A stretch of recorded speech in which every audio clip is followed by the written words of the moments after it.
Play Like a Pro series is back and in full effect.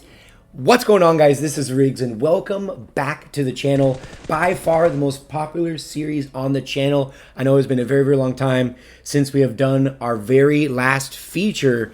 And in case you guys have missed any of the other episodes, you can click the link that's up at the top or click the card up at the top or the link down in the description box after watching this video, and you can see all the different people that we have featured. I mean, some of the top players in the game. So make sure you guys go ahead and check that out at the very end. It is a big production, you know, to get these videos out. Not only contacting the person and hoping that they respond, but getting the questions out, getting the responses from them, you know, editing their gameplay that they send, all that stuff. But we're gonna start bringing you guys these as often as humanly possible. So who we're going to be featuring in today's video is none other than the #1 ranked player in Season 16, and he's also doing the same push here in Season 17. #1 ranked player, meaning #1 solos, duos, and squads with the combined season rank total. So we're going to break down everything from favorite weapon, the best map to rank on, and why. We asked him all time. I made sure I picked his brain. So there's a lot of people that watch this channel that are not only ranking up, but also players that are trying to get better and kind of bridge the gap between you know being a beginner and a pro, and bridging the gap in between them. So who better to bring onto the channel than the #1 ranked season player, insane, and that is going to be WTF Spanky, also known as Jose. And one thing I want to get out of the way before we jump into some of the more juicier questions, which is device. It's something always, first thing that people always ask is what's the device that they're using. From Season 1 through Season 8, he did play on a phone. And then after Season 8, he switched over to an iPad. It is the 10.5-inch iPad 7th generation, 60 FPS. Now, he has been playing the game since Season 1, so a lot of experience. And he, up until Season 5 was the first season he's hit Conquer, and he hit Conquer every single season after that, leading all the way to this season now in Season 17. So we're going to jump right into the questions, you guys, which is, I asked him, what is the best map to rank on? He responds, I've even talked about this in other videos. He says, without a doubt, wait for it, Livik. Now, here's the reason why. He says the matches are sometimes less than 15 minutes, and you sometimes get more than half the points you get playing a 30-minute Erangel or Miramar match. But the majority of the players tend to shy away from this map because of how crazy the third parties are. But once you get a good feel on the map and learn how to rotate into the zones, it becomes easier to win matches. Also, the loot in Livik is amazing no matter where you land. Very true. You'll also end up with good weapons, so it takes away the boring 10 minutes of looting playing a big map. Also, you can't lose, or you can't get a -50 in Livik. I think that's absolutely huge when you're talking about dropping hot. You can get a -50 on any of the other maps when you're in Conquer. Livik, that's not the case. That's a straight up pro tip right there. So some tips he would give to players that don't necessarily have a team. Now, I wanted to ask him this one specifically because in Season 16, all I did was play with randoms. And there's a lot of people out there that don't have teams, that aren't part of a clan, or don't have, you know, an official, you know, scrim team, anything like that. You know, they're just, you know, logging in, playing, and matching with randoms. So we asked him for some tips. He says, so tips I would give to a player that don't have a team to play with but still rank is to avoid hot drops, because 9 times out of 10 your random teammates won't be there to revive you. Another tip I would give is consider playing duos or solo. Playing duos makes it where you only have to go against 2 players instead of 4, which makes your chances higher on winning the engagement.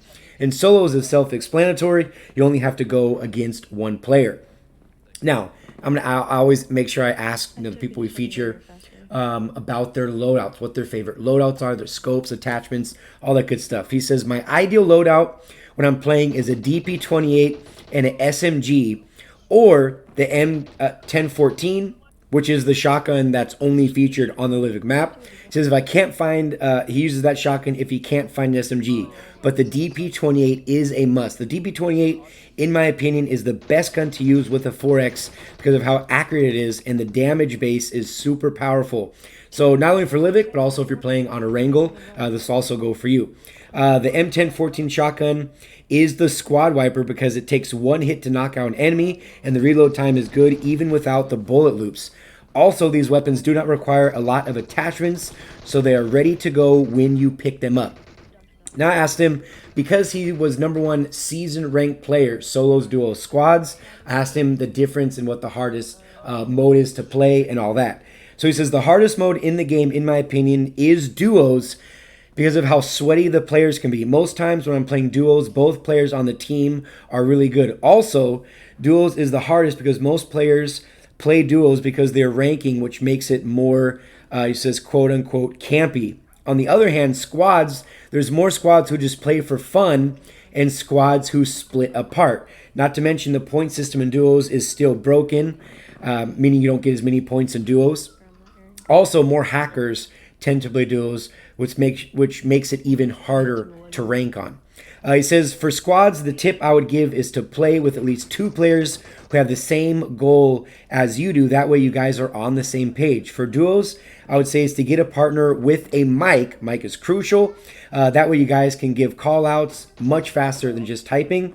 For solos, #1 tip is to land safe and go to zone because survival points are more rewarding, and there's a higher chance of you dying to a camper if you rush in the early game. Sometimes I did a lot, or something I did a lot in solos was always stay in the car because when you're in a car, you have a bigger view of your surroundings. He says, then I asked him, what is the #1 worst map for somebody to rank on?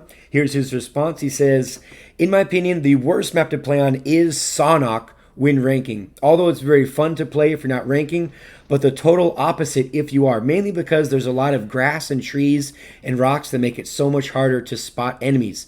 The point system is not very good, which also makes it to where you have to win the match to gain a decent amount of points, which isn't worth it in my opinion because you can still lose a -40. For those of you that do rank on Sonok, if you do rank on Sonok, do it when it's a fog mode. Even though it's a harder game mode to play, you do in fact get more points, sometimes double the points when you're playing in the fog.